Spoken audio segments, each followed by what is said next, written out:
A millionaire thought it was just another signature, a final goodbye to a broken marriage. But when his recovering wife calmly placed a forgotten contract on the table, everything shifted. His empire wasn't his anymore. And the woman he dismissed? She quietly walked into the boardroom, not as his ex-wife, but as the new CEO. The view from the top floor of the high-rise was nothing short of majestic. Miles of skyline painted in gold and bronze stretched beyond the floor-to-ceiling windows, casting elongated shadows across the marble floor. The late afternoon sun wrapped the room in a warm glow, highlighting the extravagant decor: imported leather chairs, crystal chandeliers, and custom-built bookshelves that no one had touched in years. The atmosphere was quiet, clinical, controlled, and that's exactly how Malcolm Reeves liked it. He sat behind his enormous mahogany desk, leaning back with a glass of scotch in one hand and a pen in the other. The divorce papers sat open in front of him, each page a symbol of what he believed was progress. Freedom, clarity, control. The final step in discarding what he now saw as a chapter that had overstayed its welcome. Malcolm was a man who operated in absolutes. He didn't dwell on sentiment or indulge in ambiguity. To him, everything was a transaction, measurable, calculated, strategic. Even his marriage had become just another contract to be dissolved. The woman he once called his partner had become, in his eyes, a shadow of who she used to be. And now, with a few strokes of ink, he would sever that final tie and reclaim full authority over his life, his time, and, most importantly, his empire. The door creaked open gently, and the faint scent of lavender reached him before her footsteps did. Celeste entered the room with quiet grace, her posture composed, her gaze unreadable. She wore a pale blue dress that hung effortlessly against her frame, modest but elegant. Her hair, a soft chestnut brown, was neatly pinned back, revealing sharp cheekbones and eyes that had once burned with ambition but now shimmered with something else entirely: stillness, maybe, or distance. He wasn't sure. "You wanted to see me?" she asked, her voice calm, neither warm nor cold. "Just still." Malcolm gestured toward the documents on the desk, without standing. "Yes, it's time. I've gone through everything with the lawyers. All that's left is your signature." Celeste's eyes dropped to the papers briefly. She stepped forward and picked up the pen, twirling it between her fingers. Her face betrayed no emotion, not fear, not surprise, not even sadness. She simply looked at the signature line as if it were an item on a grocery list. "You're really doing this," she said quietly, her tone not accusatory but factual. "No more discussion. No hesitation." "There's nothing to discuss," Malcolm replied, sipping his drink. "We've been living like strangers for over a year. I've made arrangements to ensure you'll be comfortable. You won't want for anything." "I don't," she replied quickly, eyes flickering toward him for a split second. "I don't want for anything, Malcolm." He paused, confused by the weight of those words. There was no bitterness in her voice, just a steady finality that made him shift slightly in his chair. "Good," he said, brushing it off. "Then this will be easy." Celeste nodded, then slowly bent down to sign. Malcolm watched her hand move, neat and fluid, as she completed her name across the line. A part of him expected resistance, a last plea, a question, even a tear. But there was nothing, just the quiet scratch of ink and the click of the pen when she placed it back on the desk. "I'll have someone from the firm finalize the filings tomorrow," Malcolm said, already standing and walking toward the bar cart. He poured himself another drink, feeling lighter already. "By the end of the week, we'll both be free." Celeste didn't respond. She simply stood there, watching him. Her gaze was not longing or lost. It was observing, studying. Malcolm felt it but ignored it, mistaking it for the passive gaze of a woman who had finally accepted her fate. She turned to leave without another word. "Celeste," he called out just as her hand touched the door handle. She turned slightly, her expression still unreadable. "You'll be all right," he said, softer than expected. "You're stronger than you think." She gave the faintest smile, so small it could have been imagined. "I know," she said, then walked out, her heels tapping softly against the marble until the door clicked shut behind her. Malcolm exhaled deeply. That was it. No arguments, no drawn-out legal fights, no emotional breakdowns. It was cleaner than he imagined. Smoother. He felt triumphant. She had accepted her place, and now he could move forward. No more guilt, No more responsibility, just freedom and opportunity. Later that evening, Malcolm hosted a private dinner in his penthouse. A few close colleagues, some potential investors, and one particular guest who now occupied most of his attention, Layla Monroe. Layla was everything Celeste wasn't anymore. Vivacious, spontaneous, younger by at least a decade. She laughed easily, wore confidence like perfume, and hung on Malcolm's every word as if he were the center of the universe.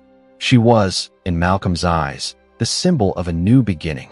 "You finally cut the cord," one of his associates teased during dinner, raising a glass. "Took you long enough." Malcolm chuckled. Some chapters need to end so the story can get interesting again. Everyone laughed, including Layla, who leaned into him and whispered something flirtatious that made him grin. It was exactly the life he envisioned. Uncomplicated, indulgent, on his terms. But across town, in a quieter part of the city, Celeste sat alone on the balcony of a modest apartment. The night air was cool, the sounds of passing traffic faint and rhythmic. Her hair had come loose from the pins, and her dress now clung gently in the breeze. She held a mug of tea in her hands. Not wine, not whiskey, just tea, and stared into the distance as if waiting for something invisible to appear. Inside the apartment, her phone buzzed. She let it ring. It buzzed again, a message this time. She set down her cup, walked back inside, and picked it up. The message was from an unknown number, but she knew exactly who it was. "It's ready. Just say the word." She stared at it for a moment, then typed back 2 words, "Start tomorrow." No hesitation. No turning back. The next morning, Malcolm stood in front of the mirror, straightening his tie and admiring the reflection of a man in control. He moved through his penthouse with ease, whistling softly as he scanned through the agenda on his tablet. Business was booming. The acquisition meeting later that week would put his company on the international map. Everything was aligning perfectly. Celeste had been quiet since signing the divorce papers, and Malcolm assumed she was probably still sulking somewhere, trying to find her footing. He almost felt a tinge of pity, but only briefly. She would be fine. She always landed on her feet, and she had enough money now to live comfortably for years. He had no idea that by the end of the week, everything he believed about his empire, his control, and even his divorce would begin to unravel. For now, he felt invincible, untouchable, free, and that illusion was about to crack. What would you do if the person you left behind suddenly held the keys to everything you built? Drop your thoughts in the comments. Would you fight back or accept defeat? Rate the story so far from 0 to 10, and don't forget to like this video and subscribe for more powerful plot twists. Malcolm Reeves prided himself on being able to read people. Investors, partners, competitors. He could assess someone's worth in less than a minute. A subtle twitch of the mouth, a flicker in the eyes, a pause before a handshake. He noticed everything, analyzed it all, categorized it. And in all his years building his empire, he'd never been wrong about someone. Or at least, that's what he believed. But as he walked through the expansive halls of his company's headquarters 3 days after serving the divorce papers, a lingering thought tugged at the back of his mind. Celeste hadn't reacted the way he expected. No tears, no negotiation, no attempt to hold on to anything. She had simply signed. That silence should have brought him relief. Instead, it stayed with him, like a shadow that never quite detached. His assistant greeted him with a tight schedule, meetings stacked back-to-back, briefings to review, projections to fine-tune. Yet, even as Malcolm buried himself in spreadsheets and strategic plans, the image of Celeste's stillness lingered. He dismissed it again and again. She was out of his life now. Whatever she felt, or didn't feel, was no longer his concern. Back at the apartment, Celeste moved through her space with quiet precision. The apartment was modest, smaller than anything she'd lived in for the last 15 years, but it suited her. Clean lines, neutral tones, soft light. She had unpacked only the essentials.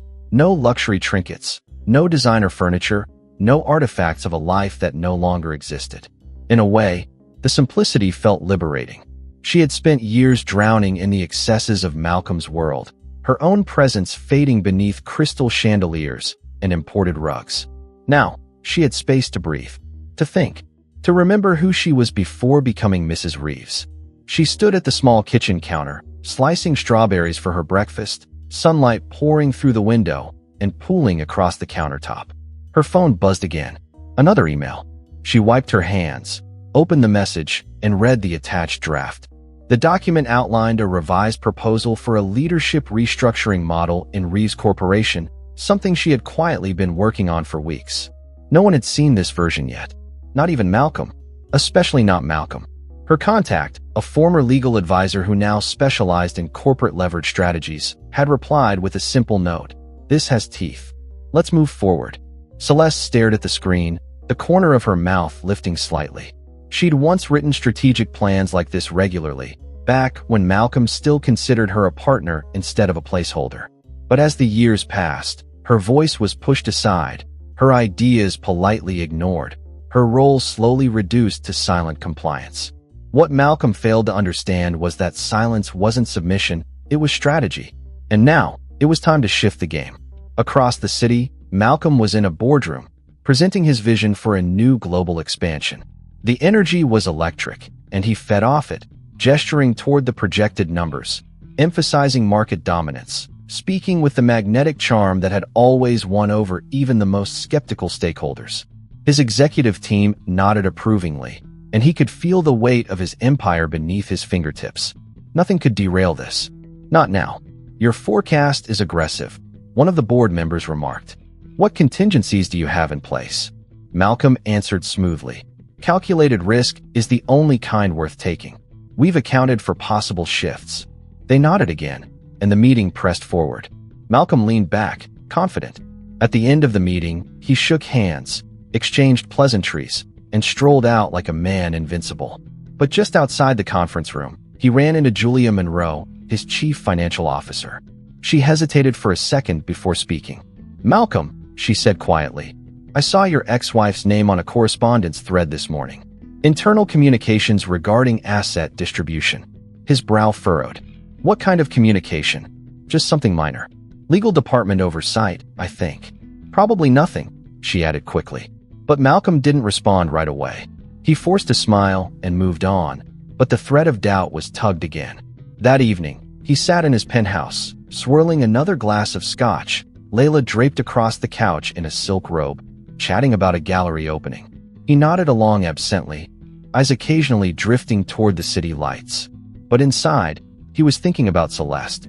Not her, necessarily, but her presence, her silence. The mention of her name in an internal company thread. It irritated him, not because he believed she could do anything, but because he didn't like gaps in his control. And Celeste's reaction to the divorce was a gap, a question without an answer. Layla leaned in, brushing her lips across his jaw. You're distracted, she whispered. No, he lied, setting his glass down. Just tired. From what? She teased. You've already won. Malcolm gave a half smile. You're right. It's over. But it didn't feel over. He couldn't explain why. The feeling was subtle but persistent, like a pressure behind the eyes. He told himself it was nothing. He told himself she'd probably flown off to some retreat or booked a vacation with the settlement money. But that wasn't Celeste. She didn't run. She calculated. The next morning, he was in his office early, reviewing quarterly reports when his assistant stepped in. Mr. Reeves, there's a scheduled meeting at 2 p.m. you might want to prepare for. Internal counsel wants to go over archival documents from the acquisition period, including your asset distribution during your marriage. Why? He asked, immediately alert. No details. Just says it's a routine audit. He nodded slowly, then waved her off. But he didn't go back to the report. He opened his personal archive, scanning through documents, contracts, share allocation charts. Everything looked exactly as he remembered. Clean, clear, ironclad. Still, he felt something stir.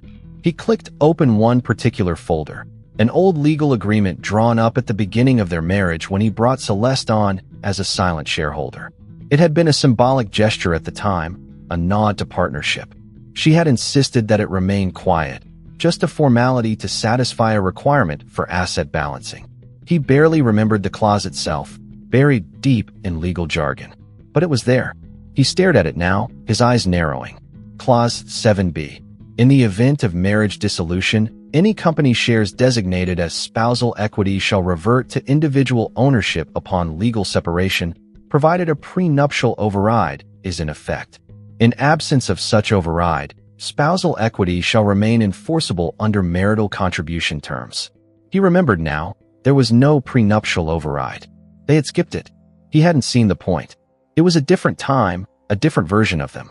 He had never imagined the clause would come back to matter. Now it did. His chest tightened. He stood abruptly and paced the room. It still didn't mean anything, unless Celeste was planning something. But she couldn't. She wouldn't. She had no access to board influence, no authority. Still, the seed had been planted. That evening, Malcolm sat in his study alone. Layla had left earlier, frustrated by his mood. He didn't care. He sat in the dim light, reading the clause again, dissecting each sentence as if it were a trap waiting to spring. Meanwhile, in her apartment, Celeste stood at her window, watching the lights flicker across the skyline. Her phone buzzed. Another email. This time from a board member she had once worked with during her early years in the company, back when she still had a seat at the table. "We should catch up soon," the message read. "I've heard you're reviewing the asset portfolio. I'd be happy to discuss alignment." Celeste replied with a single line, "Next week. Tuesday. Let's make it discreet." She closed the laptop and exhaled slowly, her fingers tracing the rim of her coffee mug. Malcolm thought he knew her, thought she was a closed chapter. But chapters don't close until the last page is turned. And she still had more to write. And this time, she wouldn't be writing it from the sidelines. The scent of imported perfume clung to the air, lingering long after Layla Monroe had made her entrance into Malcolm Reeves's world. She was a woman who didn't just arrive in a room. She occupied it. Tall, slender, with sleek golden hair cascading in deliberate waves over her shoulders, Layla moved with the elegance of someone who knew she was always being watched. She wore confidence like a second skin, her emerald eyes sharp beneath meticulously shaped brows. When she laughed, it wasn't from humor. It was performance, choreographed to charm the right ears at the right moment. She was 29 and unapologetically ambitious, and Malcolm had never felt more validated in his decision to close the chapter on his marriage. Malcolm had met her at a charity gala, one of those excessive affairs dripping in champagne and disguised philanthropy, where money floated in every conversation and status was measured by how often one's name appeared in the society columns. She had stood by the art exhibit, sipping a martini, her posture languid yet calculated. Their first conversation was brief but electric. She had leaned in close, complimented his company's latest acquisition, and dropped just enough technical jargon to catch his attention. Malcolm had spent the rest of the night trying to figure out if she was genuinely interested or simply well-rehearsed. In the end, it didn't matter. She looked good on his arm, sounded impressive in front of board members, and made him feel powerful. That was enough. Now, Layla had become more than a casual companion. She was his +1 to every corporate dinner, his whisperer at exclusive fundraisers, his partner in public perception. She knew how to play the role, and Malcolm was content to let her.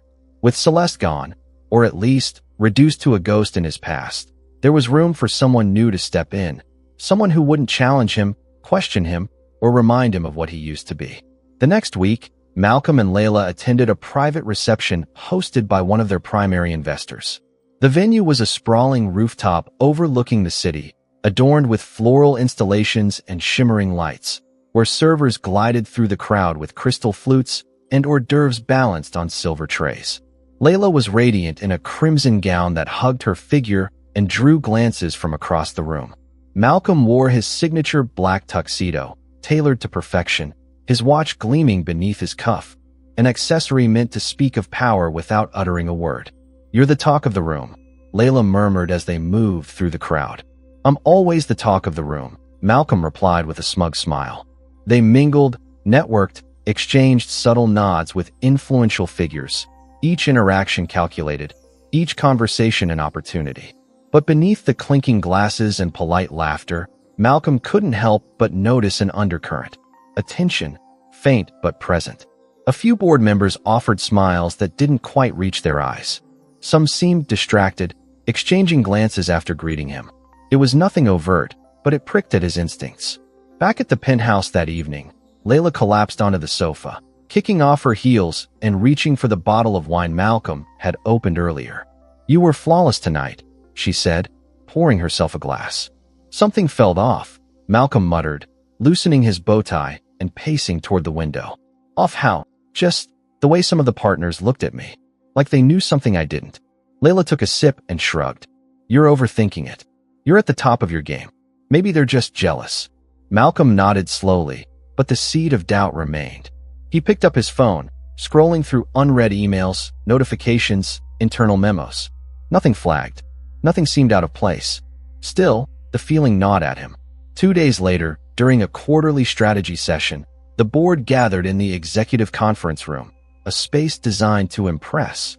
Polished walnut walls, a panoramic city view, and a massive screen displaying financial projections.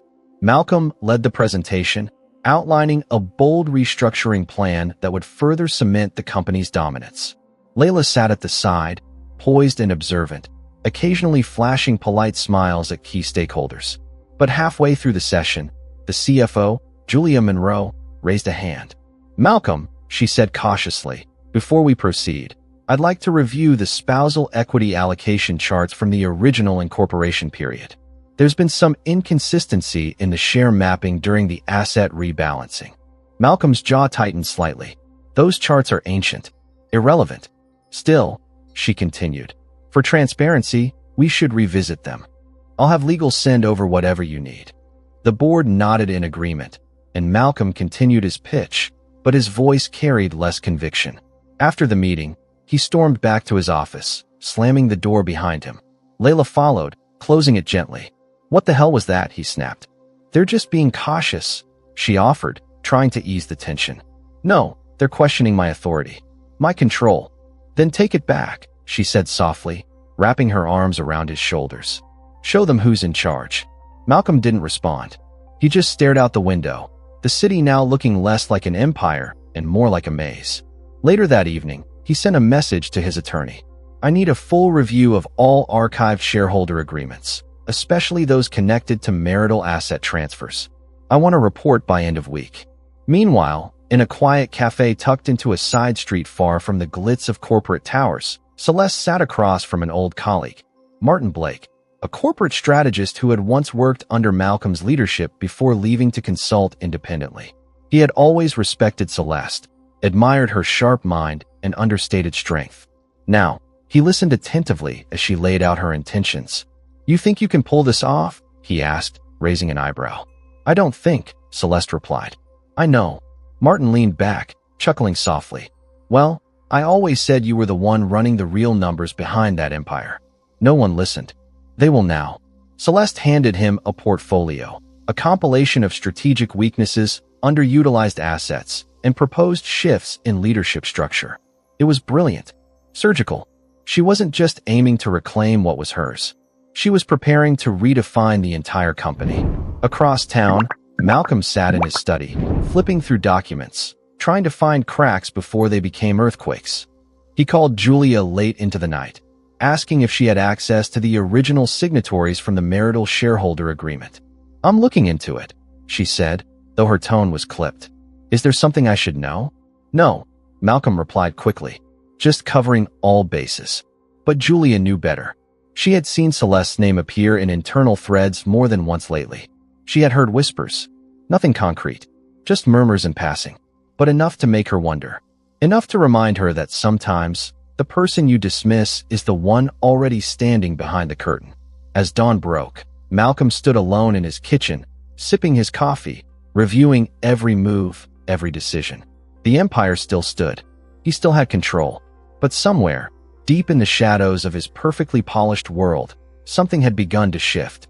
The woman he believed to be history was quietly rewriting the future. And Malcolm hadn't even noticed the ink had begun to dry.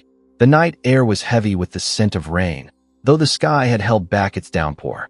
Celeste stood by her open window, a mug of chamomile tea cradled in her hands, staring at the quiet street below. The apartment lights across the way flickered now and then, breaking the stillness with their dull hum. Her reflection in the glass was calm, yet something in her eyes glinted sharper than before.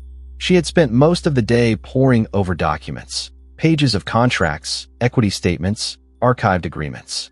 Her dining table, once a simple place for morning coffee, now looked more like a war room.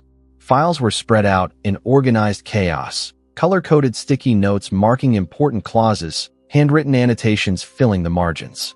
This wasn't revenge. It was reclamation.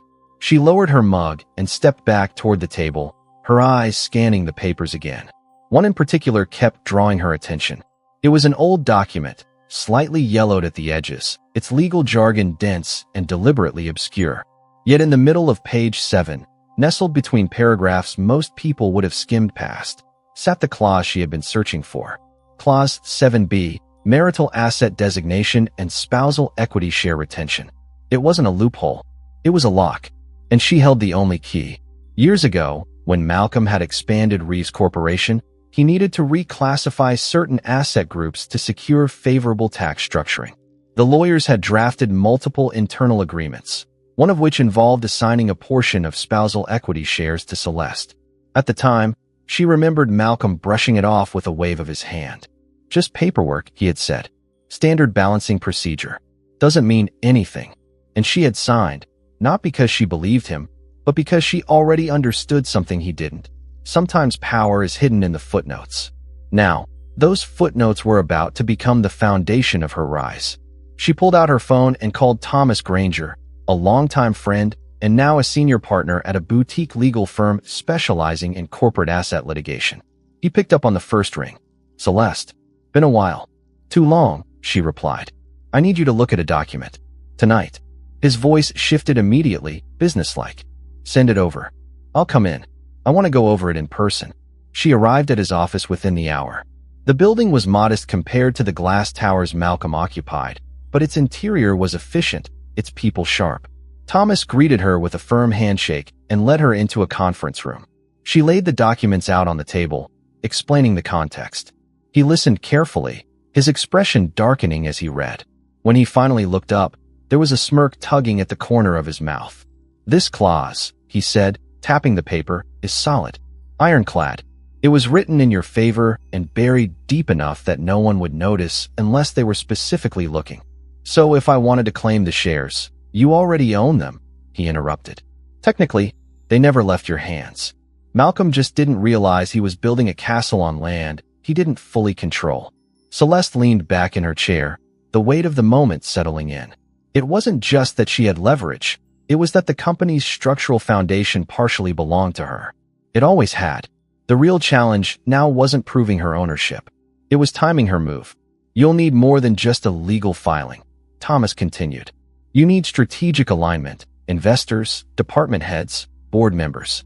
You have to position yourself as a viable leader, not just a shareholder with a claim." "I've already started that," she replied. Quietly, discreetly. Thomas raised an eyebrow. "You've always been 10 steps ahead." Back at the penthouse, Malcolm was pacing again. He had spent the entire day calling his legal team, asking them to triple-check the company's structural shares. He hadn't told them what he was looking for, just that he needed reassurance. But the more they dug, the more questions emerged. Documents were missing. Clauses were incomplete. Some files had no digital copies, only old hard copies archived in off-site storage. He ordered everything delivered to him personally. He wanted to see it with his own eyes. That night, while Layla was out with friends, Malcolm stayed in, surrounded by papers, tracing old contracts like a detective chasing a ghost. And the ghost was Celeste. Every corner he turned, she appeared, not physically, but in the margins, in the documents, in the structure he thought he alone had built. He read and reread the spousal equity clause, the words blurring together as the implications settled deeper in his mind. She had shares, real ones, and if those shares were active, she had voting rights. And if she had voting rights, she could influence decisions. And if she could influence decisions, she could challenge him. He dropped the document on the table, rubbed his face, and stood up, trying to steady his thoughts. It couldn't be. She wouldn't. She didn't have the ambition anymore. She was the recovering wife, the quiet shadow. He had written her off as part of his past. But now, that past was beginning to rewrite his future. He made another call, this time to Marcus Vale, his longtime corporate lawyer. "Marcus, I need you to pull everything related to early marital asset allocation, including internal agreements not on public record." "What are you looking for exactly?" "Redundancies," Malcolm lied. "Just making sure everything's tight before the next fiscal quarter." "All right," Marcus replied slowly. "I'll have it by tomorrow." The next day, Malcolm's team delivered 3 boxes of documents, physical archives stored off-site for years. He spent hours tearing through them. And there it was again. Her name. Her signature. Her ownership. His empire wasn't as untouchable as he thought. It had cracks, and she had the blueprints. Meanwhile, Celeste returned to her apartment late that evening.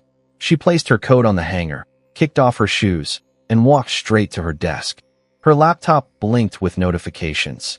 Emails from contacts she had quietly re-established, messages from board members who were beginning to show curiosity, not yet loyalty, but interest.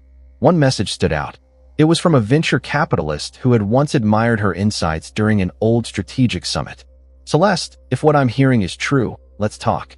I think it's time you return to the table." She stared at the message, her fingers hovering above the keyboard. Then she typed, "Let's schedule something discreet. I'll bring documents." Across the city, Malcolm sat in the dim light of his study, reading an email from Julia. Shareholder access logs. Looks like Celeste's login credentials were reactivated 2 weeks ago by someone in the compliance department. Still tracking who authorized it. His heart sank. He stood slowly, walked to the window, and stared at the city. For the first time in years, it didn't look like something he owned. It looked like something he might lose. Celeste closed her laptop and turned off the desk lamp. She didn't need to make noise. She didn't need to shout. She didn't even need to speak. The documents would speak for her. The shares would answer every question. And soon, so would the board. She had the clause. She had the claim. And very soon, she would have the company. The sound of tapping keys echoed softly through the stillness of Celeste's apartment. Morning light filtered in through gauzy curtains, casting a warm hue over her desk and the growing stack of documents she had been compiling for weeks. The air smelled faintly of coffee and ink, a quiet mix that now accompanied her every morning. What had begun as a search through dusty archives had turned into a strategic operation. She wasn't simply reviewing contracts anymore. She was orchestrating something precise, deliberate, and far more powerful than Malcolm would ever anticipate. This wasn't about reclaiming dignity or simply asserting herself. This was about rebuilding what had been quietly stolen from her for years. Her role, her contribution, her voice. And this time, she intended to make sure no one would be able to silence it again. She flipped through a printed document with highlighted sections, her eyes scanning for a specific date. Every paper had a purpose now. Every footnote mattered. She marked the final line with a quick stroke of her pen and moved on to the next file. This one was an investor portfolio, names, contacts, known affiliations, and recent board decisions. A few of those names had already responded to her discreet messages. Some had agreed to informal meetings. Others were still cautious, unsure of what she wanted. But none had turned her down outright. That, in itself, was progress. One of the more surprising responses had come from Victor Carver, a powerful investor who had once been closely aligned with Malcolm. Years ago, when Celeste was still attending strategic planning meetings, Victor had seen her as a sharp mind worth listening to. That mutual respect had never turned into anything formal, but now it served as a critical door, one that Celeste had reopened with a single message. They met at a private club the following evening, away from the city's usual noise. It was a place Victor preferred for its anonymity, a sanctuary for high-powered conversations. Celeste arrived precisely on time, dressed in a navy blazer and silk blouse, professional but understated. Victor was already seated, sipping his usual bourbon. "I wasn't expecting to hear from you," he said, gesturing for her to sit. "But I'll admit, I'm curious." Celeste placed her folder on the table, but didn't open it immediately. "You once told me the strongest leaders are the ones who stay silent until it matters. I think it's time I stop being silent." Victor leaned forward slightly, intrigued. "Is this about Malcolm?" "It's about the company," she replied, "and about securing its future from the inside, not the surface-level show Malcolm's been putting on." Victor raised an eyebrow. "You're planning something." "I'm preparing," she said, finally sliding the folder toward him. Inside were outlined gaps in company performance, inflated forecasts, and several decisions Malcolm had made in the last quarter that risked long-term sustainability. Victor's expression darkened as he read through the material. "Where did you get all this?" he asked. "I never stopped paying attention," she said quietly, "even when no one thought I was watching." He nodded slowly, closing the folder. "You've always had an eye for things most people miss." "I'm not here to ask for favors," she added. "I'm asking for support. Quietly. When the time comes, I'll make my intentions public. But I need allies before I step into that room." Victor considered this for a moment. You're not just doing this for payback, are you? No, Celeste answered. I'm doing it because I should have never been pushed out of something I helped build. Because that company deserves leadership that looks beyond vanity metrics and social optics. He looked at her with something resembling admiration. You've changed. I've remembered who I was, she corrected. Back in Malcolm's world, things were starting to feel uneasy. Reports had begun surfacing with irregularities. Meetings with board members were more clipped than usual. Conversations felt guarded. Malcolm noticed the shift, but couldn't pinpoint the source. He blamed temporary market stress, internal miscommunication, maybe even Julia's increasing independence in the finance department. But deep down, he felt the undercurrent, the slow, invisible turning of tides. During a casual lunch with one of his trusted board allies, Malcolm raised the issue. Have you noticed any odd movement lately? He asked, cutting into his steak. His companion, Richard Dean, shrugged. Depends on what you mean by odd. Whispers, Malcolm replied. Little shifts in tone. Hesitation. Conversations I'm not looped into. Richard hesitated before responding. It's nothing concrete, but there's been talk. About leadership succession, about internal balance. Succession? Malcolm snapped. I'm not stepping down. No one said you were, Richard said carefully. But people are watching.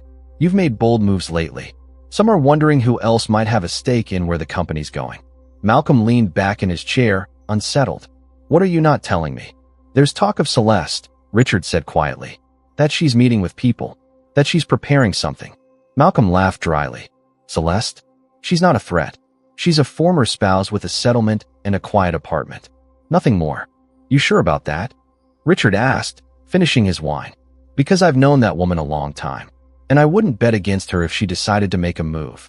Malcolm's hand tightened around his fork. She wouldn't dare. But that evening, back in his office, Malcolm stared at the growing pile of internal reports showing inconsistencies in asset control and departmental alignment. The signs were there. He just didn't want to read them. Meanwhile, Celeste met with a second investor, then a third. Each conversation was measured, strategic. She never promised more than she could deliver. She simply showed them the truth they had missed under Malcolm's confident facade. The real numbers, the underperformance, the hidden weaknesses. She didn't ask for power. She demonstrated what happened when power was left unchecked. And she offered herself as the balance the company needed. At night, she revised her strategy documents, adjusting timelines, refining her presentation. She wasn't rushing. Everything had to align. Her timing, her allies, her message. When she finally stepped forward, she wanted it to be with undeniable clarity. She sent one final email that week, addressed to Julia. I'd like to speak. Discreetly. No commitments. Just conversation. Julia replied 2 hours later. Tomorrow. After hours. Conference room C. Malcolm didn't know that room had already become the quiet nucleus of his empire's unraveling. He didn't know his own CFO was beginning to weigh possibilities beyond his control. He didn't know the whispers had become voices, and those voices were beginning to form consensus. He was still looking in mirrors, brushing his cuffs, tightening his tie, telling himself that everything was under control. But behind the curtain, a new story was being written, and Celeste had the pen. The sound of Celeste's heels echoed through the polished marble floors of the Reeves Corporation headquarters. It was a familiar rhythm, a sound she hadn't heard in years, one that used to accompany her every morning when she still walked these halls with purpose, with influence, before she was quietly ushered into the background of Malcolm's life and empire. Now, as she moved past rows of polished glass offices and steel-framed boardrooms, heads turned. Some with recognition, some with confusion, others with suspicion. She didn't pause. She didn't flinch. Her face was calm, unreadable, the same face she had worn at countless investor meetings, corporate retreats, and press conferences back when her name still meant something inside these walls. And now, it would again. She entered conference room C at precisely 6 o'clock. Julia was already seated, her laptop open, a half-empty cup of coffee beside it. She looked up, studying Celeste carefully before offering a nod. Thanks for meeting me, Celeste said, setting down her bag and taking the seat opposite her. I admit, I was curious, Julia replied. Most people would just call. Celeste offered a faint smile. Some conversations deserve a table. Julia folded her arms. So let's talk. Celeste pulled out a file and slid it across the table. Inside were comparative analyses of the company's current financials, juxtaposed against historical performance metrics from years when she had been involved in strategic planning. There were notes, sharp, clinical, pointing out revenue inconsistencies, misallocated budgets, and a decline in stakeholder engagement. Julia's expression tightened as she read. "Where did you get this?" "From the same place you do," Celeste said evenly. "Except I've had the benefit of watching from the outside. Perspective makes a difference." "You're not just showing me this for fun," Julia said, setting the folder aside. "No," Celeste replied. "I'm here because this company needs better leadership. And I'm not going to sit by while Malcolm steers it into the ground for the sake of ego." Julia exhaled slowly. "You want my support. I want your honesty. If I step forward, publicly, I need to know where you stand." Julia looked at her for a long moment. "I'm not loyal to Malcolm," she said eventually. "I'm loyal to what this company is supposed to be. And frankly, he's not the man who built it anymore." "Then we understand each other," Celeste said, standing to leave. "When the time comes, I hope you'll be in the room." The next day, Julia requested a private meeting with Malcolm. He welcomed her in, unaware of what had already shifted beneath his feet. She began with innocuous questions, budget line items, departmental performance. But Malcolm was no fool. He sensed something deeper beneath her inquiries. He narrowed his eyes, trying to read her tone. "Is there a reason you're suddenly concerned with historical financials?" he asked. "I'm always concerned with oversight," Julia replied. "It's part of my job." "Sounds more like an audit than a conversation," Malcolm said with a smirk. Julia didn't respond, but her silence said enough. After she left, Malcolm sat at his desk longer than usual, staring at the numbers, running simulations in his head. Something was moving in the shadows. He could feel it. It was in the way his meetings ran colder now, the way investors hesitated just half a beat before offering approval, the way Celeste's name had crept into whispers around the building. He still hadn't seen her in person, but her presence was unmistakable, like a scent that lingers long after someone leaves the room. Meanwhile, Celeste continued her quiet campaign. She met with department heads individually, some in formal settings, others over casual coffee in tucked-away cafes. She asked questions, not about herself, but about their work, their frustrations, their goals. And they responded, some cautiously, some eagerly. They remembered her, not just as Malcolm's wife, but as the strategist who had once streamlined operational costs by 17% in a single quarter, who had organized the firm's first global summit, who had managed multiple philanthropic initiatives under the company's brand. They remembered the woman behind the empire, even if they had been taught to forget her. Each conversation built another brick in the foundation of her return. She wasn't storming the gates, she was rebuilding them from within. And Malcolm, for all his supposed foresight, hadn't yet realized that the fortress he thought was his was already being restructured stone by stone. One evening, Celeste was invited to a private dinner hosted by a core group of mid-level executives. It was informal, off the record. Just wine, food, and talk. But talk meant everything.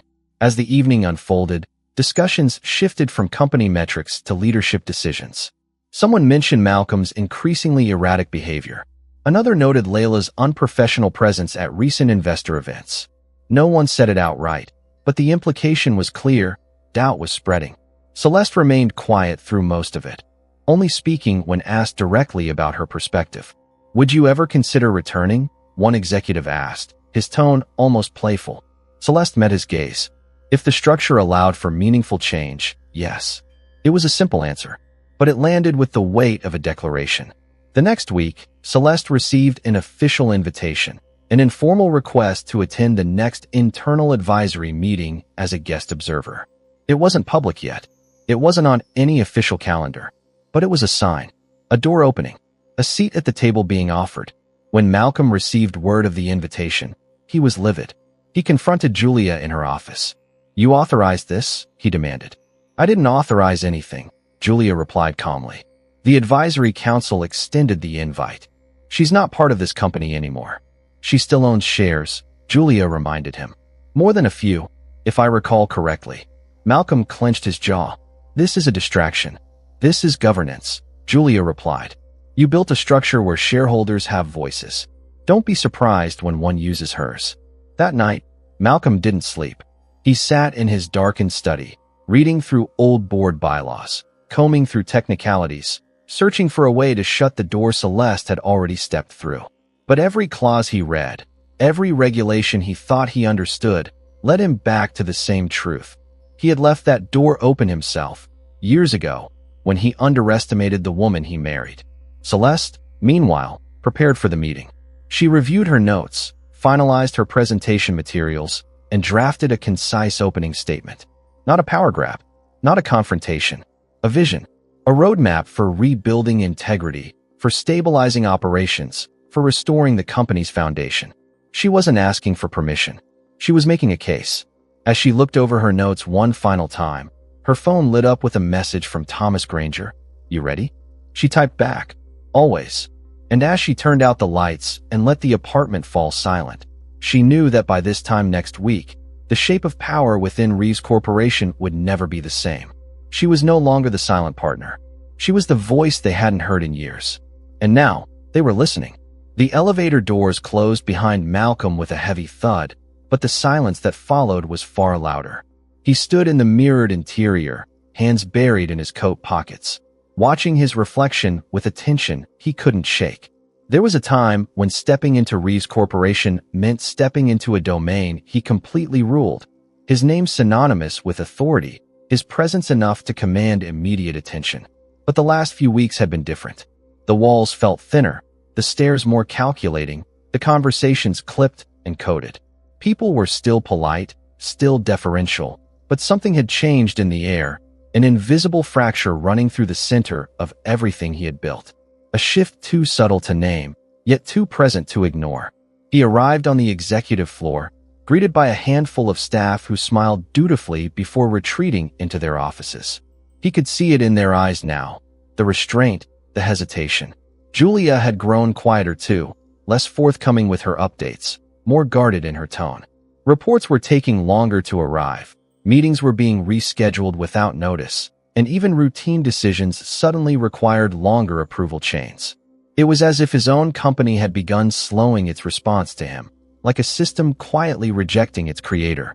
He walked into his office, poured himself a glass of water, and sat heavily in the leather chair behind his desk. The morning meeting with the advisory board was still 3 hours away, but his mind was already there, spinning through every possible scenario. Celeste would be attending again, officially this time. Her presence no longer a rumor, but a reality. She had no voting power yet, at least not in the formal sense, but her voice now held weight. That was dangerous, because people were listening. And once people start listening, influence isn't far behind.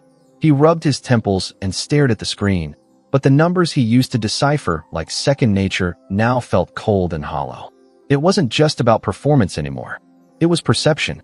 And perception, when wielded right, was often more powerful than any contract. Elsewhere in the building, Celeste sat in a smaller conference room, going over the final outline of her presentation. Her laptop hummed softly, the quiet clicking of keys blending with the sound of her own breath, calm and steady. Her team, an informal network of former colleagues, silent allies, and new supporters, had been helping her shape her narrative with meticulous care. This wasn't about ousting Malcolm through drama or spectacle. This was about showing that there was a better way forward, a smarter path for the company. And most importantly, she wouldn't need to fight for attention. She would let her ideas do the talking. That afternoon, the boardroom was filled. Executives, advisors, shareholders, department heads, everyone whose voice mattered had taken a seat. The air was thick with unspoken tension. Some attendees greeted Malcolm with polite handshakes and forced smiles. Others gravitated quietly toward Celeste, exchanging hushed words and nods. Julia arrived last, taking her seat without ceremony, her expression neutral, unreadable. The meeting began, and Malcolm stood to speak first, as he always had. He gave his usual confident summary, but his voice didn't carry the same gravity it used to. People listened, but they didn't lean in. They took notes, but didn't engage. When it was Celeste's turn, the room shifted slightly. People straightened in their seats. Conversation stilled. She stood calmly, hands resting lightly on the table in front of her. Her presentation wasn't loud, but it was precise. She outlined areas of concern within the company, not in a way that attacked Malcolm directly, but with clarity that left little room for denial. She highlighted metrics of declining morale, underperforming assets, and opportunities the current leadership had overlooked. And then she proposed solutions, measured, data-backed strategies that resonated not just because they were effective, but because they reflected an understanding of the company's core values. When she finished, there was silence. Then, slowly, the questions began. But they weren't the skeptical kind. They were curious, respectful, engaged. Executives asked for elaboration, board members requested copies of her data, and one advisor even suggested a follow-up meeting to explore one of her proposals further. Malcolm sat watching all of it, his expression stiff, his knuckles tightening around the edge of his chair. He had always assumed power was about dominance, but now he was watching it being reshaped in real time, through insight, reason, and competence. Later, alone in his office, he called Layla. Her voice was distant on the other end, distracted. "How'd it go?" she asked, disinterested. "Don't start," he muttered. "I wasn't," she replied coolly. "But you sound like you didn't win today. It's not a competition. Then why do you sound like you lost?" Malcolm ended the call without answering. He didn't need her commentary. He needed control. But he was beginning to realize that control wasn't something you could demand. It had to be earned. And Celeste was earning it. The following week, things escalated. Celeste was officially invited to join a strategic oversight committee, a role that, while still informal, came with access to internal reports and planning documents. Malcolm objected, but the board overruled him. The vote wasn't even close. He began pushing back harder, calling meetings with stakeholders, trying to reassert himself. But the harder he pushed, the more resistance he met. People who had once backed him blindly now asked questions. They hesitated, and the whispers grew louder. At a dinner event 2 nights later, Malcolm gave a speech in front of investors. It was polished, rehearsed, filled with impressive figures and carefully chosen rhetoric. But after he stepped off the stage, Celeste was approached more than he was. Quietly, respectfully, people came to her, asking for her thoughts, inviting her for coffee, expressing appreciation for her insights. Malcolm watched it all from a distance, the jealousy bitter on his tongue. He tried to laugh it off, but the laughter never reached his eyes. At home, Layla confronted him. She had been feeling the shift too. "You said she was harmless," she accused. "You said this was a clean break." "It was supposed to be," Malcolm snapped. "She's not playing games, Malcolm. She's winning without even raising her voice." "She's not winning," he insisted. "She's manipulating. She's leading," Layla said. "And maybe it's time you realize she's better at it than you." The words hit him harder than he expected. He turned away, not wanting her to see the flush of anger or the fear behind it. Celeste, meanwhile, stayed focused. She continued her work, refined her plans, and kept her tone steady. She wasn't celebrating yet. There was more to be done, but she could feel it. The company was tilting, and this time, it was leaning toward her. The empire was cracking, and the man who built it was too busy chasing his own reflection to see it crumble. The foundation had shifted, and soon, the entire structure would follow. The air inside the boardroom was heavier than usual that morning. The space, normally characterized by crisp professionalism and orderly conversations, now pulsed with quiet tension. Sunlight streamed through the tall windows, illuminating the long mahogany table where the most influential figures of Reeves Corporation were beginning to take their seats. Conversations were hushed, glances exchanged, fingers drumming nervously against armrests. The official agenda read like any other meeting: quarterly performance analysis, department reports, and a review of upcoming leadership strategies. But everyone in that room knew that today would be anything but routine. Something had shifted. A tide was rising beneath the surface of the company's glossy image, and at the heart of it stood Celeste. Malcolm arrived precisely on time, as always, impeccably dressed in a tailored navy suit and silver cufflinks that glinted under the lights. He walked in with his usual confident gait, though his expression betrayed a flicker of unease. He nodded at a few familiar faces, received polite greetings in return, but no one lingered in small talk. Even Julia, usually his right hand in all strategic discussions, offered him only a brief glance before returning to her tablet. He took his seat at the head of the table and looked around. Celeste wasn't there yet. He didn't like this uncertainty. Not in his office. Not in his company. He opened his folder, scanned the printed agenda, then looked at his own notes. A carefully crafted speech, full of projections, designed to reassure shareholders that the future was still firmly under his command. The truth, however, was that Malcolm no longer controlled the narrative. The story was unfolding without him, and the pages were being turned by hands he could no longer predict. The door opened again, and the room collectively turned. Celeste stepped in, composed, poised, dressed in a muted charcoal gray suit that echoed quiet authority. She carried no entourage, no assistant, only a leather folio and a calm expression that made Malcolm's stomach turn. She walked with confidence, her posture straight, her gaze steady.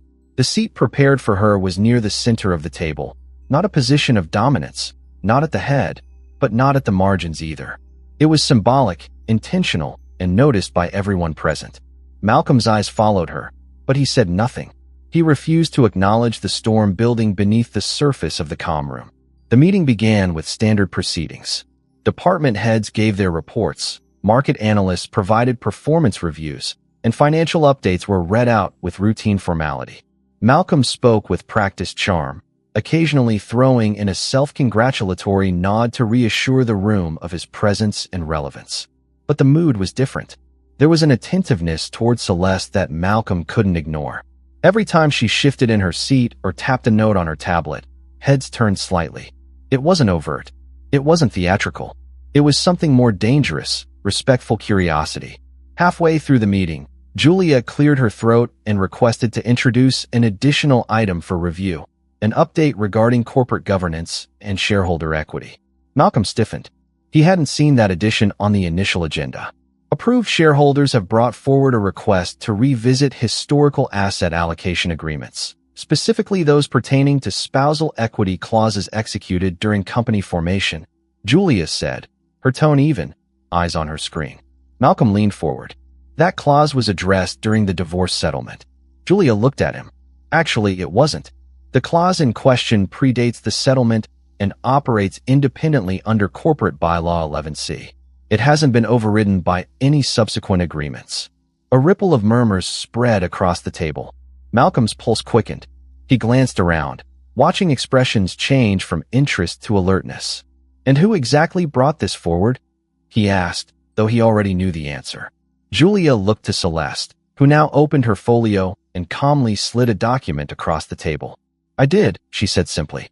As a legal shareholder with enforceable voting rights under Clause 7B, I'm submitting a formal request to review the current leadership structure and asset management plan. The room fell silent. Malcolm stared at her. You're bluffing. I'm not, Celeste replied, her voice clear and unwavering. The clause was signed during company expansion, documented, notarized, and never nullified. My legal counsel has verified its validity. So has yours, if you check your inbox. At that moment, one of the board members opened their tablet and began reading silently. Another whispered something to their neighbor. A third leaned toward Julia and asked for clarification. The atmosphere changed rapidly. What had begun as a meeting was now a reckoning. Malcolm's face flushed. This is an ambush. No, Celeste said. This is transparency. Something this board has been lacking for years. You walked away from this company, Malcolm snapped. I was removed without being asked, she replied. But I never gave up my stake. You just forgot it existed. Another board member, a senior executive named Paul Weston, finally spoke. If these documents are valid, and it appears they are, then this board is obligated to consider the implications. We're not restructuring this company based on technicalities, Malcolm growled. It's not a technicality, Julia said, her tone firmer now. It's governance. And if Celeste shares grant her voting rights, she has as much say in leadership as any of us. A motion was suggested, an emergency shareholder vote to confirm the validity of Celeste's clause and her voting eligibility. The vote would also serve to determine confidence in current leadership and potential interim restructuring. Malcolm objected. You can't just call a vote in the middle of a meeting. Yes, we can, Paul Weston replied. Article 5 allows for emergency motions under shareholder advisement. The vote was scheduled for the end of the meeting. During the break, Malcolm cornered Julia. You knew this was coming. I suspected, she said, but I didn't stop it. You're siding with her? I'm siding with the company, she replied. And so are a lot of people you've stopped listening to. Back in the boardroom, tension hung in the air as the vote commenced. Ballots were cast digitally, votes tallied in real time. Malcolm's hands shook slightly as he stared at the results appearing on the screen. Majority in favor. Clause 7B validated. Voting rights confirmed. Request for leadership review approved. Celeste remained quiet as the room erupted into subdued conversation. Malcolm looked around, expecting outrage, resistance, something. But there was only acceptance. Resigned or relieved, he couldn't tell. Someone motioned for her to speak. She stood slowly and looked around the room. I didn't come here to tear anything down. I came to help rebuild what this company was meant to be: strong, ethical, and visionary. I intend to work with every one of you. Not against you. But this board deserves accountability, and I'm ready to provide it. Applause followed, not thunderous, but solid. Genuine. Malcolm didn't hear it.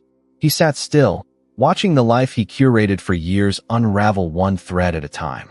In the same room where he had declared his supremacy so many times before, he now sat silent, defeated by a clause he once called meaningless.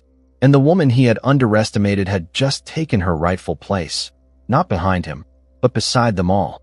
A leader, a voice, a force. The headlines hit the financial world like a seismic wave. They appeared across every major business outlet within hours, bold and unignorable. Reeves Corporation confirms leadership restructure amid shareholder realignment. Beneath the carefully neutral language, the truth rang clear. Celeste Reeves had secured executive control, and the empire Malcolm once ruled alone was now shared, if not completely eclipsed. He had spent 2 decades branding himself as the unshakable face of the company, the invincible architect of its global prestige. And now, he was no longer in control of the narrative, nor of the company. For the first time in years, Malcolm found himself on the outside of the story he once dictated. He sat in his office, blinds half drawn, the early morning light fighting its way into the room. The echo of the shareholder vote replayed in his mind like a haunting melody, each percentage point another nail in the coffin of his unchecked authority. He hadn't lost everything, at least, not yet, but what remained was a fractured version of what he once held with absolute certainty. His calls to allies were returned with polite distance. His executive orders were now reviewed before implementation. Even Julia, once his closest strategic partner, offered only clipped updates in impersonal language. The authority in her voice now leaned more toward collaboration with Celeste than deference to Malcolm. The board's next move had come swiftly. A special session convened within 48 hours of the vote, and this time, it was not just advisory. The discussion centered on operational continuity, brand stability, and investor confidence. And though the room was thick with diplomacy, the message was unmistakable. Celeste was the future of Reeves Corporation. The final motion was proposed quietly but decisively. Install Celeste as interim CEO to stabilize leadership and oversee strategic repositioning. Malcolm's protest was formal, measured, but hollow.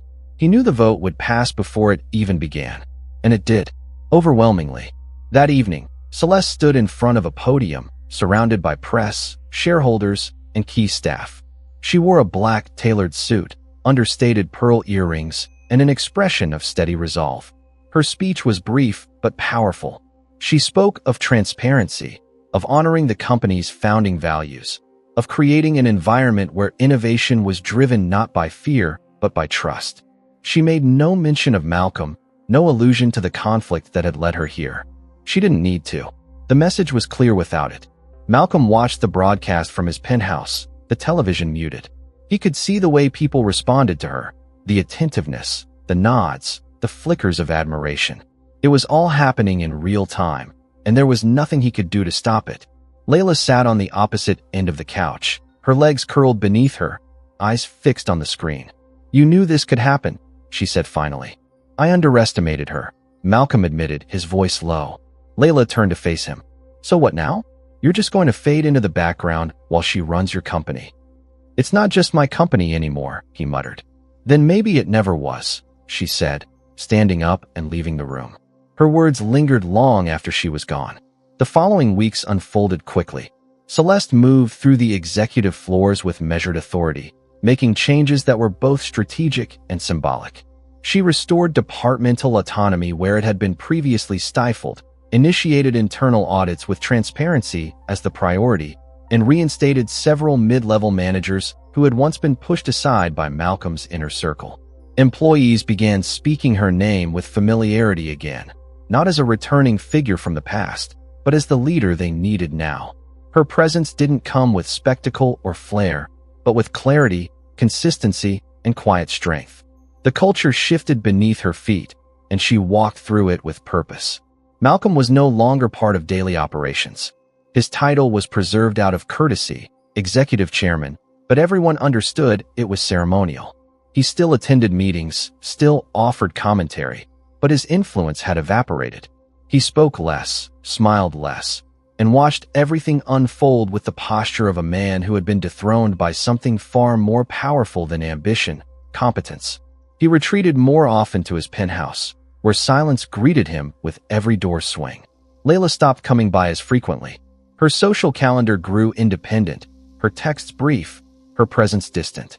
One evening, as Malcolm poured himself a drink, she entered the room carrying a small overnight bag. "I'm going to stay at my place for a while," she said, not meeting his eyes. "For a while?" he asked, though he already knew the answer. "I need space. You're not the man I thought I signed up for." Malcolm didn't respond. He only nodded, watching her leave without drama, without argument. It was almost poetic, one departure for another. As one chapter of his life ended, so did another. All his carefully constructed relationships, once tied to his status, were unraveling as easily as threads slipping through a needle's eye. Celeste, meanwhile, focused on her role with clarity. The board meetings she now chaired were marked by efficiency and open dialogue. She implemented a new leadership development initiative, created an internal ethics committee, and launched a philanthropic arm of the company that supported female entrepreneurs, something she had envisioned long before Malcolm ever took the stage as the face of success. Her name now appeared in business magazines, her quotes featured in leadership columns, her interviews requested by top publications. The world wasn't just seeing her as Malcolm's former wife. They were seeing her as a visionary in her own right. But she remained grounded. She still walked to work when the weather allowed. She still cooked her own dinners in her modest apartment. She hadn't moved back into the mansion, nor did she show any interest in reclaiming the trappings of old luxury. She wasn't chasing symbols of power. She was redefining what power looked like. One morning, Celeste entered her office to find a small package on her desk. No card, no label. Inside, she found a framed photo, an old image from a company retreat years ago. Malcolm was in the center, arms crossed, flanked by senior staff. But in the corner, barely noticeable, stood Celeste, clipboard in hand, watching over everything. Beneath the frame was a note written in an unfamiliar hand. "You were always the real leader." She stared at the photo for a long time before placing it in the bottom drawer of her desk. She didn't need reminders. She had lived the truth. Now, she simply worked to ensure no one would forget it again. Malcolm, on the other hand, spent more time staring out his window than reviewing any report. The skyline no longer felt like his domain. It was just a view, a beautiful one, but distant, untouchable. The empire was intact, but it no longer bore his fingerprints alone. It had new hands shaping it, guiding it, elevating it. And all he could do was watch. It had been 3 months since the transition, and the pace of change at Reeves Corporation had only accelerated. Celeste now occupied the seat once considered unattainable, not because it was legally out of reach, but because it had been psychologically removed from her for so long.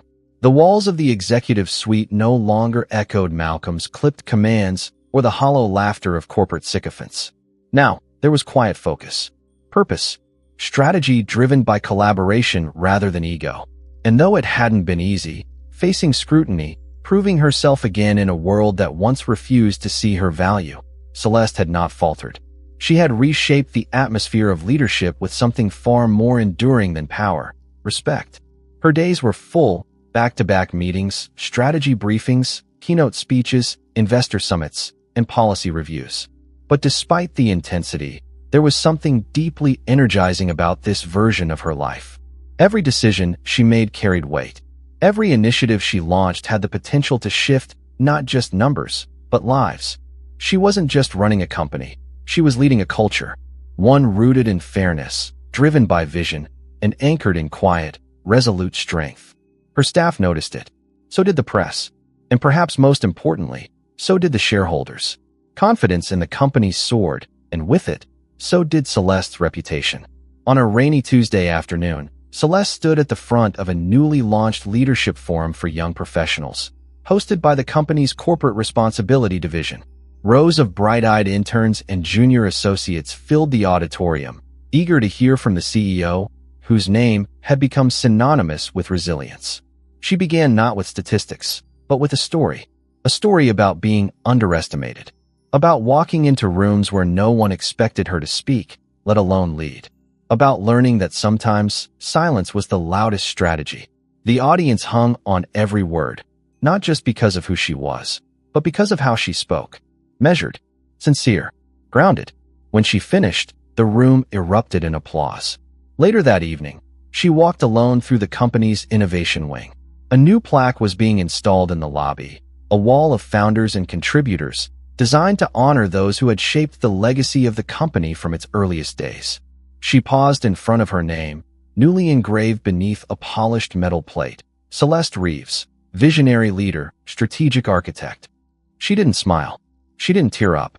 She simply stood there, breathing in the quiet acknowledgement of a truth long overdue. Across the city, Malcolm sat in a downtown apartment, smaller, less extravagant than his penthouse, though still comfortable. He had sold off several properties after stepping back from the company, citing a desire for a simpler life in the press, but the truth was far less curated. He no longer had the income flow he once enjoyed. His influence in financial circles had diminished. Invitations to exclusive events had slowed, then stopped. His name was still known, yes, but now often paired with a question mark, a note of curiosity. Wasn't he the one who lost his company to his ex-wife? His days had become quieter. He read business journals, but the headlines rarely featured him. He went to lunches with former colleagues, but their conversations no longer revolved around his opinions. Sometimes he wandered through the city, stopping at cafes or bookstores, sitting alone with his thoughts. And while he never said it aloud, a quiet realization had begun to settle in, a recognition of just how thoroughly he had misjudged Celeste. He had mistaken grace for weakness, silence for surrender, and humility for absence of ambition.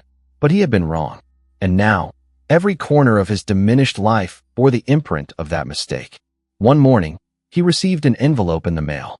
Inside was an invitation, a formal request to attend the company's upcoming annual leadership gala, hosted by Celeste in her capacity as CEO. He stared at it for a long time, unsure whether to accept. It was likely a gesture of diplomacy, an attempt to bridge the chasm without pretending the past hadn't happened. But there was a part of him that wondered if it was something else, a silent acknowledgement that legacy, no matter how tarnished, still had a place in the story. He went. The gala was held at a grand hall downtown, the venue draped in elegance without ostentation. As he entered, eyes turned toward him, but not with awe, more with curiosity. He shook hands, exchanged greetings, but it was Celeste who commanded the room. When she took the stage to deliver her keynote address, the crowd hushed. She spoke of future plans, global partnerships, social responsibility. She thanked her team, highlighted successes, and outlined bold initiatives for the coming year. She ended her speech with a simple line: leadership is not about titles. It's about responsibility. And the legacy we leave behind is not measured in wealth, but in impact. As the applause swelled, Malcolm stood quietly in the back of the room, hands in his pockets. He felt no bitterness, no anger, just a strange, aching humility. He clapped too, not just for formality, but because he finally understood something he had never grasped before. Sometimes, the greatest victories aren't loud. They don't come with trumpets or trophies. Sometimes, they come in the form of steady hands, quiet resilience, and the refusal to be forgotten. After the event, Celeste walked over to him. They stood near the edge of the room, away from the cameras, the noise, the congratulatory toasts. She offered him a small nod. "Thank you for coming," she said. He nodded back. "It's your night." "No," she said gently. "It's the company's night. I'm just here to make sure we remember what it stands for." He looked at her for a long moment. "You're doing a good job." "Thank you." They stood in silence for a few seconds more before she turned to rejoin her guests. Malcolm watched her go, the woman he had once cast aside, now walking toward the future he never imagined she could command. A future she had earned not through force or manipulation, but through integrity, intellect, and quiet endurance. He stepped outside into the cool night air, the hum of the city rising around him. Lights flickered from the skyline, cars passed by, and somewhere in the distance, music played from a rooftop bar. He walked without urgency, his footsteps unhurried, a man not chasing anything anymore, but finally learning how to walk without needing to lead. And in that moment, he realized that legacy wasn't something you carved into stone. It was something you etched into the lives of others, long after the applause had faded. And hers was only just beginning.